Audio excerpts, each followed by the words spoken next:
The world today stands on the brink of a catastrophe known as the abyss, an ominous rift that tears open whenever the atmosphere's mana levels reach a critical point. From this hellish gateway emerge monstrous demons from the demon realm, each more terrifying than the last. The larger the abyss grows, the stronger these fiends become. Years ago, a level 12 abyss appeared in the Noan Districtor, cataclysmic event of unimaginable scale. This abyss is the birthplace of our young hero. His homeland was ravaged overnight by the Demon Lord's invasion, wiped clean in a merciless sweep. Thankfully, his grandfather, a once legendary hero who hadn't touched a weapon in ages, was forced to take up arms one last time to save his grandson's life. He warned the boy to stay hidden deep in the bunker until his return. At first, the boy pleaded with him to stay, fearing he'd be alone if anything happened. His parents were already gone, leaving only this revered elder. The grandfather scolded his grandson, telling him never to underestimate his strength. Known far and wide as the immortal demon, Overdead, he was ready to risk everything to protect the boy. Confident he'd swiftly end the battle, the fight erupted from the grandfather's position. By dawn, the Demon Lord lay defeated. Noan stepped outside, hoping to find his grandfather, but the sight that greeted him shattered his heart. Indeed, his grandfather had triumphed over the Demon Lord, but he could not conquer the merciless march of time. Exhausted and drained of blood, the old hero sensed his final moments were near. With his last breath, he revealed the harsh truth. A warrior's path is a gamble with death, and survival is never guaranteed. Despite this grim fate, Noan's childhood dream to become a hero like him remained unbroken. Witnessing this, the grandfather's final wish was for Noan to become an undefeated warrior, a promise sealed between them as he peacefully closed his eyes. The boy's heart shattered at the loss of his last family member, but grief would not claim him. For 2 years, he trained tirelessly, driven by the burning desire to live up to his grandfather's legacy. Yet fate's irony was cruel.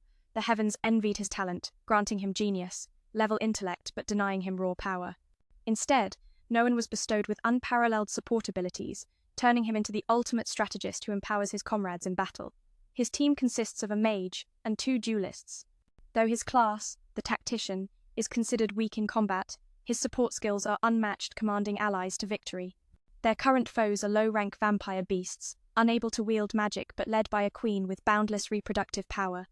No matter how many minions they slay, their numbers replenish endlessly. The only way to end this bloodshed is to defeat the queen herself. Though these lesser vampires are weak individually, they can tear a human apart with bare hands. And unless decapitated, they regenerate swiftly. All intelligence about the enemy is fed directly to Noan, while the others remain clueless. They serve as the frontline fighters, taking on waves of monsters to protect their tactician. When asked why they don't just hunt down the queen quickly, Noan warns them not to be foolish. Yes, slaying the original source is the surest way to end the nightmare, but it's also the deadliest path, far beyond their current strength. This mission demands patience and strategy. Know your enemy and yourself, and victory is assured, Noan says. Without wiping out the lesser vampires first, their odds of success plummet. So, the team follows his lead after all. Noan has always been the commander. Despite this, he despises his class's limitations, forced to boost teammates' power only through commands. The burden weighs heavily, but the fight continues. At this moment, the monstrous leader took the initiative, spewing venom that left Min struggling. The others rushed to help, but without backup they were cornered. Adding insult to injury, the axe-wielding youth threw harsh words their way. Fueled by pure rage, he declared, "Don't underestimate me," then unleashed his gunfire, taking down several beasts to ease the team's burden. Facing the monstrous leader, he showed no fear, determined to prove himself. This was the first time a speech mage stepped into the battlefield. He quickly formed a battle formation, commanding his allies with precision, amplifying their powers by 25%. The moment the signal was given, 2 teammates charged to hold Noel in place. He then activated another skill, Inspire, morale boosting the entire team's physical and magical strength by 25%. He called upon his friend Tanya to reinforce Lloyd and Wanter's defenses. Meanwhile, a few beasts lay in ambush behind them, pushing Noel into a tight spot. He used spirit liberation on his friend to keep her calm-headed, while he took it upon himself to handle the lurking threats. This allowed the 3 of them to focus on the main monster. Noel had to hold out for 74 seconds, relying on magic bullets and paralyzing commands to freeze 3 beasts in their tracks. For a speech mage, these were essential tools to survive. After firing a freezing bullet, he took down most enemies but let one slip away. Thanks to his razor-sharp mind and flawless time calculations, he preserved his life. Then, he empowered his 2 teammates further and unleashed their finishing moves. They struck the monstrous leader with a final blow that sent it flying, ending its reign. But turning back, they found men stabbed luckily. The claws hadn't pierced through, all thanks to Noel's precise calculations. Taking down the main monster meant the smaller threats vanished too. As the battle ended, Abyss disappeared. The trio marveled at Noel's leadership, though they warned him he played dangerously. One misstep, 1 second off, and he'd be done for. Yet Noel thrived on risk. It was how he grew. His grandfather once laughed watching him doubt himself, the weakest member craving to be a warrior like his ancestor. Noel reminded them that while he resembled his mother, he inherited a talent she lacked, the gift of speech magic from his grandfather. No matter what, with his potential, he was destined to become the strongest. Those words from his revered grandfather still echoed, fueling his confidence during this promising growth. Noel never forgot those wise words. Even if he was the weakest speech mage now, he believed he would surpass his grandfather's heroic legacy. Currently, the group lived in the imperial capital Chaya, thriving city powered by magical civilization. Compared to other places, this land birthed more Abyss, attracting all kinds of people with the strength to defeat them. Those who purified Abyss-tainted lands were hailed as heroes. At 15, they could become speech mages like men. Because of this profession, Noel couldn't fight alone. After completing the last mission, their reward was 5 million, the biggest payday since the team formed a year ago. To chase his dream of becoming a hero, Noel still relied on his comrades to gain experience and test out his unique battle strategies. Wanta noticed Noel wasn't exactly thrilled even while celebrating. When asked, Noel admitted he had worries weighing on him. He wasn't satisfied with the reward got less than the others, because he hadn't personally defeated the boss. Things would be fine if he didn't start talking about his late grandfather after a few drinks. The old man taught men that obsession with money was key in this line of work. Money could buy happiness, and everything essential for expeditions. It was the fuel for rapid growth. No matter what others said, a skilled speech mage must turn their critics' bad words into badges of honor, refusing to be underestimated. That was Noel's creed. He immediately teased his slightly clueless friend, who kept complaining that Noel's antics hurt the team's reputation. Taking responsibility, Noel claimed Wanta was the most admired among them, dripping sarcasm. The sting was real. Noel brought up age differences. Wanta was 2 years older.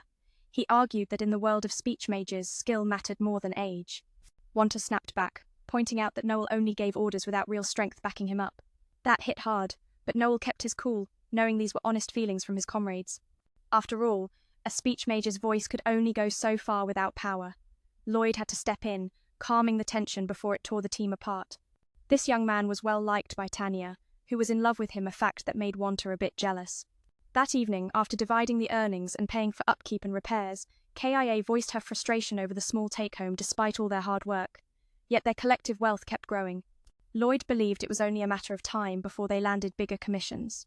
Noel thought missions like that were rare, and often the leftovers from other speech mages who got direct assignments. Unlike those elite teams, they were just nibbling on scraps. So he planned to form their own guild to speed up their rise. Their shared funds stood at 12.8 million, but establishing a guild required at least 20 million. Noel suggested covering the shortfall himself. Eating leftovers was slow progress. Setting up a guild meant faster cash flow. Men wasn't thrilled, citing many expenses to cover, but Noel assured him he could manage those. If they kept going as is, it'd take decades to advance. Wanta was grumpy but understood Noel's logic, agreeing that forming their own guild was the way forward. Over the past year, Noel had done his research. As long as they looked good, the kingdom would entrust them with missions. Luckily, Lloyd was quite handsome, increasing their chances. Once famous, the state would endorse them and make them the face of the speech mage profession. Reality had shown that the successful guilds always featured good-looking members who attracted sponsorships and lucrative contracts. For now, opinions were split 2-2. Lloyd planned to make the final call soon. If rejected, Noel vowed to reclaim his money from the shared fund and leave the team to pursue his own dreams. Noel's gamble was clear: risk the comfort of the present for a faster climb to greatness. It was a bold vision that could either make or break them, but deep down, he knew that fortune favors the brave. As the debate simmered, the fragile bonds between teammates stretched thin yet held fast. Would they unite under a new banner or fracture under pressure? Only time would tell. For now, their journey continued, a vivid dance of dreams, doubts, and determination. That young man had no choice but to agree. By the next day's meeting, the couple had vanished, taking the entire team's funds with them. When Wanta delivered this shocking news to M, he was struck by disbelief. Noel, reading the betrayal letter left behind, discovered that the rogue had gambled away 128 million of their money and lost. Only when questioned about the missing funds did the traitors panic and try to flee the scene. Meanwhile, M couldn't help but chuckle, amused by the foolishness of the couple, even as Wanta fretted over their lost fortune. The one who usually played innocent was just a surface mask. The true heart beneath was rotten to the core, which made M laugh even harder. He double-checked where his friend had gotten the letter. Just then, the friend passed by. He had just come from Lloyd's room and, by sheer luck, caught sight of something that made him rush over with news. The scheduled meeting was that very afternoon. But yesterday, Wanta had caught wind of a promising job and wanted to inform the team leader, only to find the traitors had vanished without a trace. The young man asked the innkeeper and learned the couple left last night at 8 p.m. right around the time the city gates closed. That timing was spot on. If they wanted to escape under cover of darkness, it made sense. Now it was 9:30 a.m., meaning they'd been on the run for half a day. If M could guess their route, he could still catch them. Cheap stalling tricks meant nothing to Noel, so he calmly prepared a plan. First, he had to find Lloyd and Tanya's destination. There would definitely be records of their city exit and entry. He planned to ask around. If they used horses, catching up wouldn't be too difficult. The real challenge was dealing with the two fugitives afterward. Wanta wanted to set off immediately, but was held back. Impulsiveness could bring disaster. Wanta was all brawn and no brains, ready to smash the pair to bits, but when asked if he could handle Lloyd, he hesitated. With M's help, they could fight back, but Tanya was involved too, making things far more dangerous. If handled poorly, this could turn into a deadly battle. The letter mentioned using the money to pay debts, meaning even if caught, they might never recover the funds. The betrayers had clearly planned for this. Wanta was frustrated, muttering, "Do we just have to grit our teeth and take it?" Noel smiled slyly and declared his creed. Retribution 1,000-fold. Then they geared up and headed to the Warriors' Tavern to seek reinforcements. Noel didn't hesitate to call Wanta foolish, but acknowledged his value as an elite fighter. With his own sharp mind guiding the plan, he urged trust in his strategy. Stepping inside, Noel rallied the seers, announcing the task. 2 team members had absconded with the funds. Anyone who could capture them would earn a 2 million coin reward. Wanta was puzzled by Noel's boldness, but M understood handling just 2 runaways would be tough, so hiring backup made sense. Besides, this was only a piece of Noel's bigger scheme. He wanted Wanta to stay calm and let him handle things swiftly. Several teams already accepted the bounty. Noel promised immediate payment upon success, sparking excitement among those free of other missions. So, the group set out to gather intel, with M providing only one clue, the exact time the runaway pair left, the day before. The clock was ticking, and every second brought them closer to a confrontation. But Noel's confidence was unshaken. His hunt was more than just reclaiming money. It was about justice, betrayal, and the unbreakable bonds of the team. And for those watching this tale unfold, perhaps it's a reminder, sometimes the darkest betrayals spark the fiercest fires within us all. The escape attempt happened last night, right before the city's main gate closed. But instead of running, they chose to walk, hoping to avoid being tracked, so they hadn't gotten far yet. Noel thought he had misjudged the situation, but then the real target revealed itself, a man who witnessed Loin and Tar leaving and knew their route inside out. He was confident he'd earned 2 million, but Noel, ever the shrewd one, slashed the price down to just a measly 1 million, convinced that the old man's team couldn't defeat that duo alone, so he and Wanta would tag along to help, naturally cutting the bounty's share. On this side, the team had 4 people, all scrubs at best. Noel, sensing the greedy man's desperation for easy cash, stayed calm and refused to raise the price, his eyes burning with cold resolve. Forced to accept, the man agreed, eager to get paid as soon as the deal was done. With the terms settled, everyone set off. But Min had other plans, ordering his friend to join the old man's team while he waited at the southern city gate. Soon, his preparations were complete, and he departed. Before leaving, Wanta worriedly asked if they truly planned to fight those 2 again. The answer was a firm yes this time. There'd be no mercy. Min explained to his friend that he was always bracing for betrayal. After all, humans are prone to mistakes. That line might sound absurd after all. They were teammates. But for Noel, trust didn't mean blind faith. Doubt was a necessary shield. It was how you survived. Unlike Wanta, who wrestled with uncertainty, Noel's mind was steady, unwavering. Later that afternoon, the duo's escape led them to a village where they planned to rest. Knowing they couldn't reclaim the money, Noel would have simply moved on. But their every move had been exposed. Meng and 5 others surrounded the 2 traitors. Noel's own power immobilized them. They were helpless without their weapons. Loin, resigned, could only apologize. Wanta, furious, was about to punch him but was held back. First, they needed to talk about the letter's contents. over 12 million lost in failed investments. Where did the mission's earnings go? Meng claimed he'd used it to pay debts, but Noel wasn't buying it. He exposed Meng's gambling addiction. There was no investment, only reckless losses. After heavy debts to shady figures, they drained the fund to repay. Worse, the latest mission's earnings were gambled away again.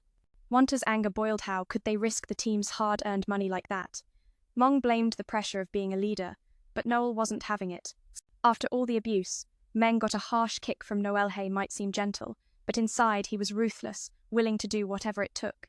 Meng was the one who insisted on being leader. No one forced him. Noel tore into the young man mercilessly. When Loin begged for mercy, he got 1,000 more kicks instead. Tan also tried to intervene, but Noel shot it down, saying he believed in equality, no exceptions, no mercy. Then, using his mind control speech, Noel forced the truth out of them.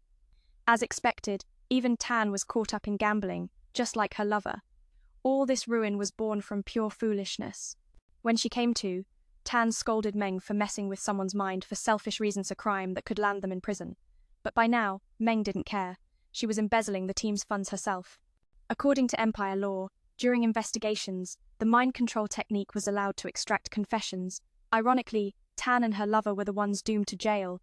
Meng figured he'd face at least 10 years of brutal labor exhaustion until broken. Their friend, tired of the long talk, demanded his payment, but Noel hadn't paid yet. Sensing a scam, the friend got defensive, unaware Meng was getting furious. The result? Meng unleashed a heart-stunning shocker technique passed down from Noel's uncle that temporarily paralyzes the heart with a powerful jolt. Its brilliance lies in being overwhelming yet non-lethal, knocking out the victim's consciousness. Since Noel was a mind controller without self-enhancement, his grandfather made him master this defense from childhood. At that moment, the man they'd called earlier arrived. This was Foko, a slave trader who loved special goods. Surprisingly, he and Meng were close. The family patriarch personally came to negotiate. On the surface, Foko seemed friendly, but in truth, he served the Empire's biggest mafia, the infamous Bazzini clan, feared even by the royal army. Known as the Mad Clown for his double-faced nature, he was a force to reckon with. Wanta was shocked he'd heard Meng mention this powerful figure before. From the start, Meng suspected the two had no money to repay debts. Throwing them in jail wouldn't benefit anyone. The best choice was selling them as slaves to Foko, profiting both sides. Tan objected but was given a choice. 10 years of forced labor or slavery under rich masters. Survival rates in prison mines were a mere 2%. Survivors were often crippled. Hearing that, no one could say a word. When it came time to set the price, Finkio inspected the merchandise and offered 6 million for the pair. Noel thought it too low and asked why. Foko whispered that the Holy Church was about to issue a doctrine promoting simple, austere living, which would curb the wealthy's reckless spending, hitting the slave trade hard. A natural dip in buying power meant lower prices. But knowing the mafia controlled the empire, there was always a way to skirt church rules for the rich. So Noel started raising the price exponentially, 11 million for the two. Foko was thrilled at first, but then snapped back to reality, thinking Noel was out of his mind. The price doubled again. Not done, Noel added several more millions, driving Foko mad. The final offer, 30 million for the pair. It was essentially a deal to sell them to a slave trader both sides could profit. Tanya refused, and the alternative was grim: a decade in prison, working for free, or becoming a slave for the wealthy. The survival rate in the mines inside the prison was a mere 2%. Even if they survived, they would emerge broken, what would be left of them. Hearing this, they fell silent, unable to respond. As the bargaining began, Finkio assessed the goods and proposed a price around 6 million. Noel felt this was too low and inquired further. He whispered that the Church of the Holy Order was about to issue a decree advocating a simple, austere lifestyle which would significantly impact their slave trade. Spending would be limited, so naturally the buying price would also drop. Sensing the situation, Finkio, knowing their ties to the mafia, decided to raise the price exponentially. He started with 11 million for the two. Foko, initially excited, was jolted back to reality. Was he really out of his mind with such a price? Before he could finish his thought, Fink raised the offer even higher, a few million more, igniting fury in the opposing party, who shouted about the absurdity of the situation. Then, Fink escalated the price to a staggering 30 million for both. His strategy was clear: inflate the purchase price so that the selling price would also rise. While the decree was being implemented, buying slaves at such a high price would draw attention from the nobility. Who would be foolish enough to make such purchases during such a sensitive time? Surely, the items being bought must be rare and valuable. As supplies dwindled, prices would soar, potentially yielding a threefold profit. In reality, Kyo only needed to spend 15 million for his side of the deal. If this were to be uncovered, it could spell disaster. But Noel figured this was just a game for Fink. Who in their right mind would buy goods at such a sensitive time? Surely, what's being bought must be some rare treasure. That scarcity pushes prices of other items sky high. Waiting for shortages to ease could triple the profit, but in truth, Kyo only had to fake 15 million for us. If this leaks, it's trouble. Yet Noel thinks it's just a game to him. He's playing his own calculated move. His plan actually makes sense, so Kyo sealed the deal, agreeing to pay the big brain 15 million. He even invited him into the clan for better perks but got declined. As for those foolish old men, they got threatened into silence, forced to log out. Betania begged for mercy, calling them comrades. But Noel scoffs no real comrade waste their hard-earned money on gambling debts. Turning to Wanta for help, he reluctantly agreed. What choice did he have? But both fell under the wrath of that seemingly gentle yet ferocious girl who cursed them like wild dogs. After this ordeal, Wanta looked deeply saddened. He actually liked her quite a bit. Noel even paid those old men 1 million each, sticking to the earlier deal. Though stung by the defeat, they had no choice but to accept the money. Men was dubbed a demon disguised as a human, and honestly, it fit. A few days later, Wanta decided to leave and start fresh elsewhere. Seeing Noel's effort to send him off, he felt a rare warmth. Of course, they split the money, and even gifted him a bottle of his favourite wine to soothe the sorrow.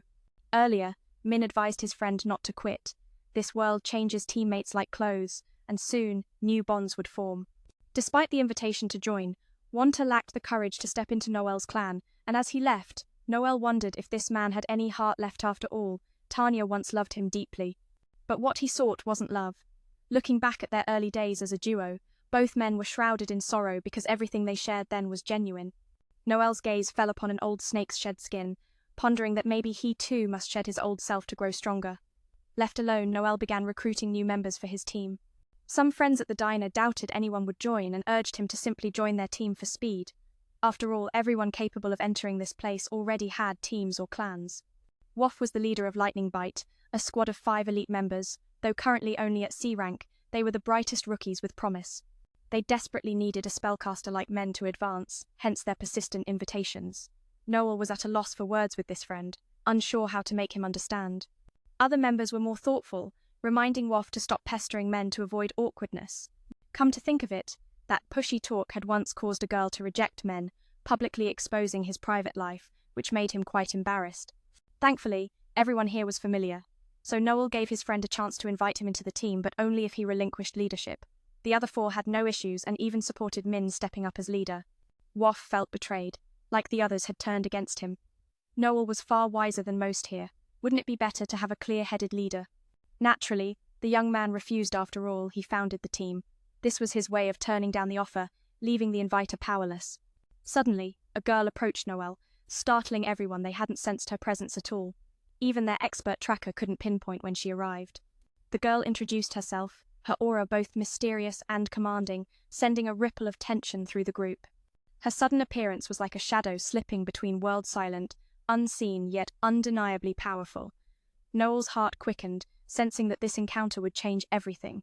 The quiet before the storm was over. A new chapter was about to unfold. I am Anmar, here to join your team.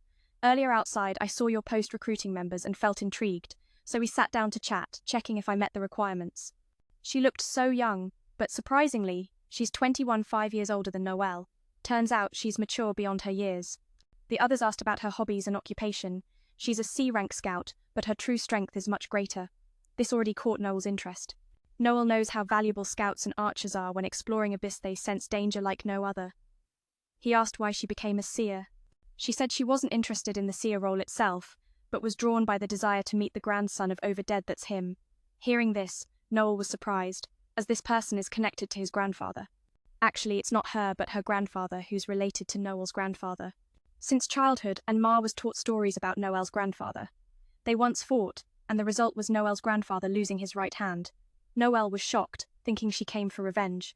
But she assured him she wasn't into silly grudges. He's just fascinated by the grandson of the hero who defeated Noel's grandfather.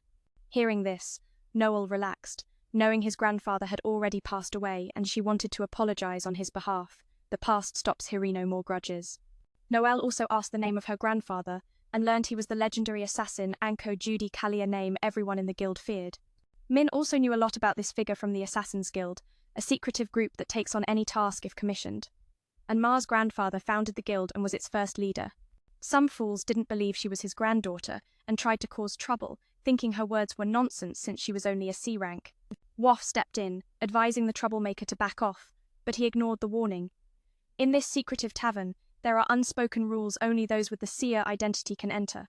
Regulars can fight fools without consequence.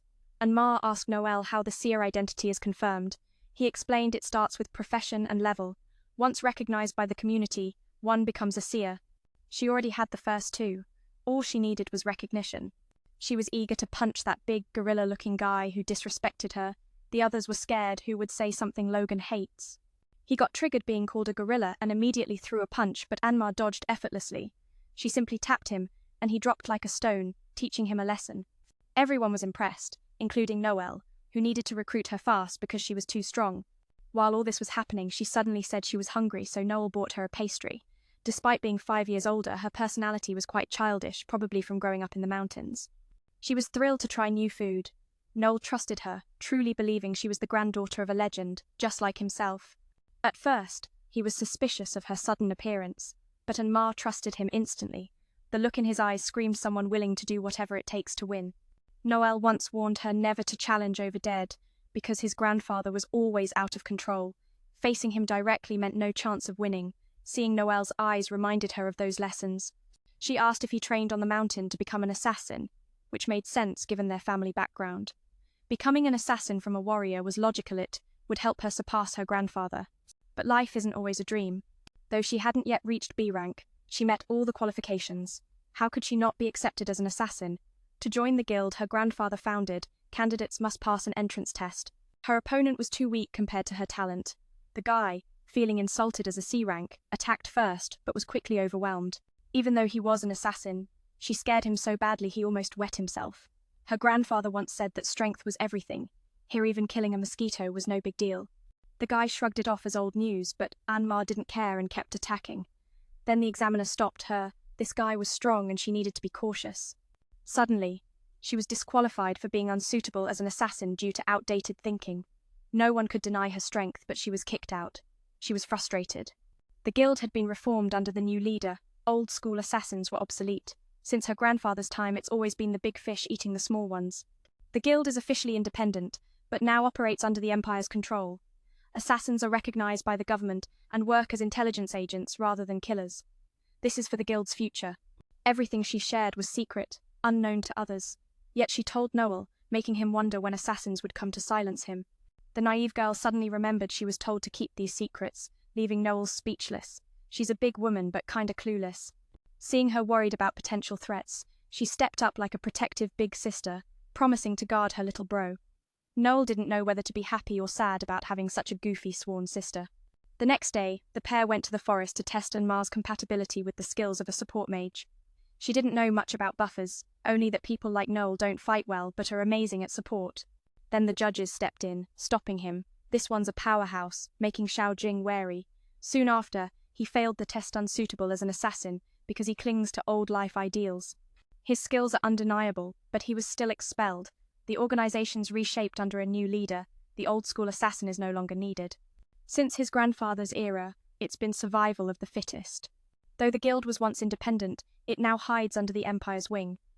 That means assassins there are government-recognized, shifting from killers to spies serving the nation. This is all for the guild's future.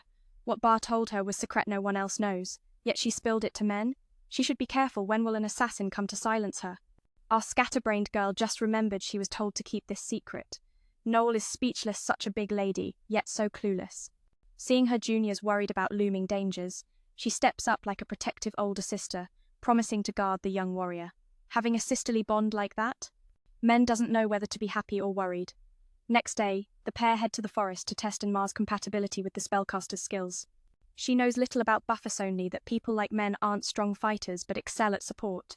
He explains everyone has their own buff style. He himself masters many support skills, so he must pick the right ones for different situations. He even has a super powerful skill, a battle breaker, that can decide the outcome in one move, but if misused, it wipes the whole team.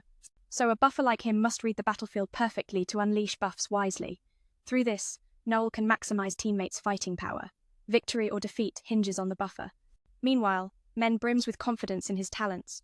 Usually, spellcasters can't fight, but Men is different, trained by his grandfather since childhood. That's why he's still alive.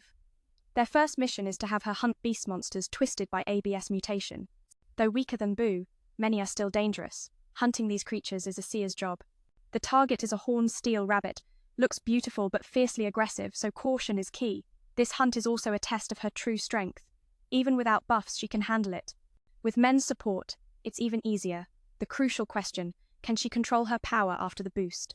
As a scout like Amar, she has special skills. The accelerated frenzy power can boost speed up to 5 times its original pace, but mastering it is impossible without gradual training. This is exactly what he meant when he said the body needs time to adapt. His old team also needed a win to get used to this new activity. Their future depends on this trial, so he urged his sister to give it her all. Gyo sought her out, guessing her thoughts. Noel began by channeling 2 core powers, speed and strength, flooding Enmar's body with energy. At his command, her speed surged to breathtaking levels. The countdown started, 10 seconds. Catch even 1 rabbit within that time and she'd pass the test. The moment the order was given, Enmar activated her acceleration, moving like a bullet slicing through the air. She blitzed through the field at the speed of sound, capturing all 13 rabbits in just 8 seconds without harming a single one. To adapt so quickly on her first attempt, it was nothing short of genius. Coupled with the innate talents passed down from the legendary assassin, envy stirred in many hearts. Passing the test wasn't just a win for Enmar, it was a celebration of potential and destiny. Now, a full-fledged team member alongside Noel, their first mission awaited a village plagued by bandits. With excitement bubbling, Enmar soaked in every new mountain scene, while Min warned her the journey to Min's village would be grueling. To pass time, he patiently explained the explorer's Rolia path splintered into many branches, each with its own challenges. Not just hunting beasts, but also tracking bandits known as Gramhun and seeking treasures. Though this particular task was assigned by the Lord, his sluggishness forced them to take on the job themselves. The villagers, mostly poor and desperate, had pooled their meager funds to hire help. The work promised no riches, but it meant protecting the inner center cause, and Ma found deeply fulfilling. By afternoon, they rested in a bustling town, struggling to find rooms as inns overflowed. Eventually, a single room was available for 2. Noel's kindness shone as he offered his bed to his sister. And Ma, amused by his generosity, happily accepted, and soon after the young man showered, she complimented Min's physique muscular, fierce, like a wild beast honed through relentless training. Yet, despite his strength, Min's vocation wasn't combat. No matter how hard he trained, he couldn't match others in battle. The truth stung, and Enmar imagined if her brother had inherited their grandfather's warrior spirit, he'd be the strongest assassin alive. Playfully, she jabbed him on the head for rambling during their break, teasing him about his unnecessary chatter. The next morning, Noel awoke to a surprising weight on his chest. Enmar, pressing her palms down on his ample buns like a gentle but firm reminder. Later, they arrived at the familiar village, where the chief greeted them warmly, eyeing Min's unusual companion with curiosity. Their adventure was just beginning, and the bonds between them promised to be as strong as steel. He asked about the others, but Noel kept silent, saying they had already withdrawn, leaving just him and his sister. Though there were 2, and Ma was incredibly strong, so he told the man not to worry. The duo was then invited inside for a meal. Besides the couple, there was their adorable daughter who had a special fondness for me, making things a bit awkward upon reunion. The father mentioned Chelsea was at that tricky age of adolescence. It made things a little confusing. Noel guessed it was because the handsome guy from the old team wasn't around today, leaving her disappointed. After learning I'd be coming, she eagerly awaited me but was misunderstood as liking that teammate. Back to business, Noel confirmed the mission, to wipe out a bandit gang terrorizing the villagers. They estimated around 20 enemies causing havoc nearby, soon to reach this place. What was worse, these bandits didn't just steal money, they kidnapped innocent girls too. Their hideout was reportedly deep in the eastern forest, an ominous sign. With all this info, it was time to prepare. So, I demanded payment up front. According to the letter, I'd receive 200,000 now, plus an extra 300,000 upon mission success. It was a dangerous task, and 500,000 felt low, but it was about helping villagers live peacefully. Surprisingly, the village chief immediately paid the deposit. Earlier, they had haggled endlessly, which raised my suspicion something felt off. For now, the mission took priority. The rest of the reward could wait. Once outside, my sister scowled at that bald old man who kept ogling her. The younger brother was equally shocked. How could anyone act so shameless when family was right there? And Ma found it disgusting. Suddenly, dear little Noelle ran up, calling out that I was about to head out to punish the bandits. Chelsea sent us her best wishes, filling me with warmth. She then shared a protective charm I'd taught her during a previous mission. Seeing her care so much for my younger brother made Anmar jealous. She even asked me to teach her how to make similar toys. Life in the village had become livelier because of it. Chelsea confessed she treasured the gift Noel gave her, treating it like a precious treasure, which made me smile.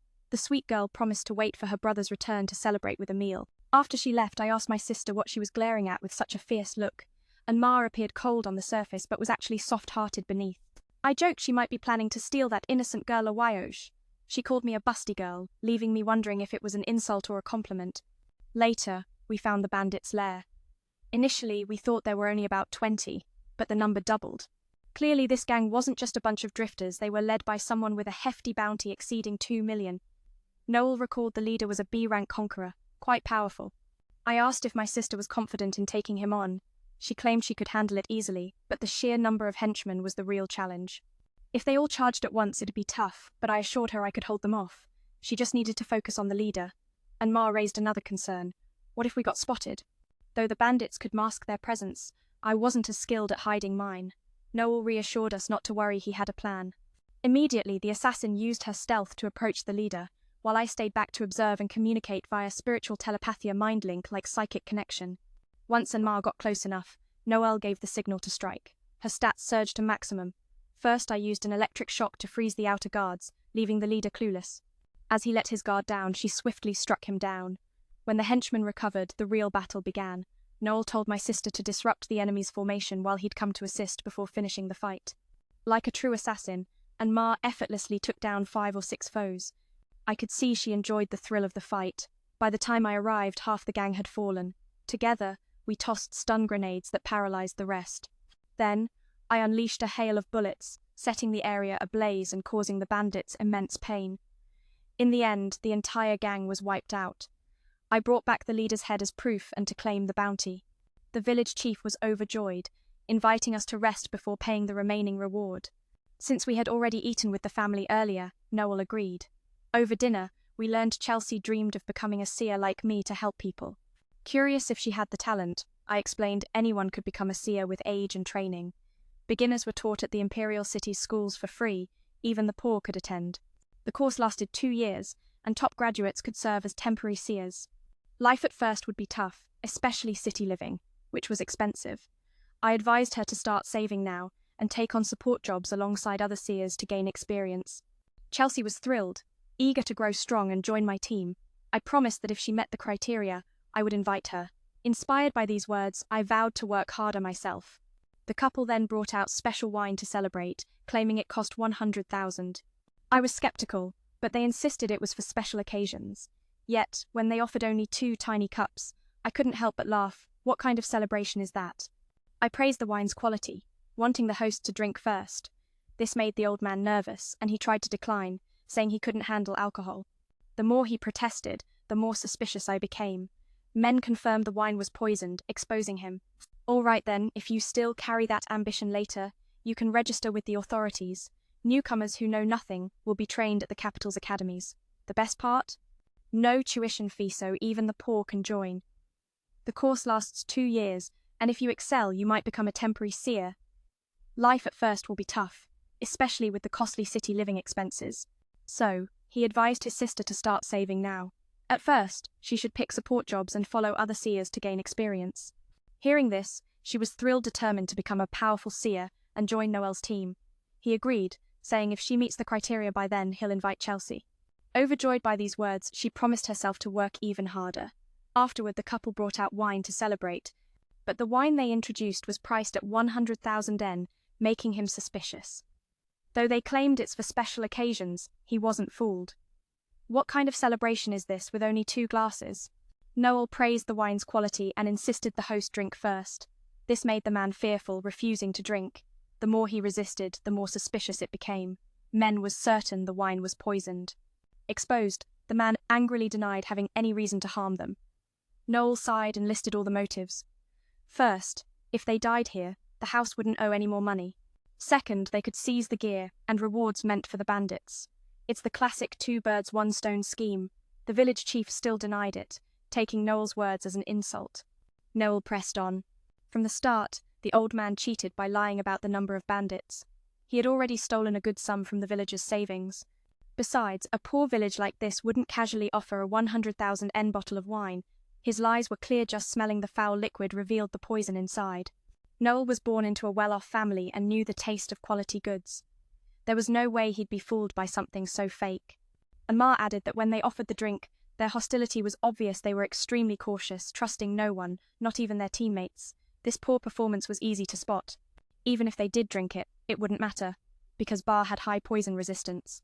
The old man, frustrated, demanded solid proof. Noel forced him to drink the entire glass to settle the matter. With no other choice, the chief had to chase them off.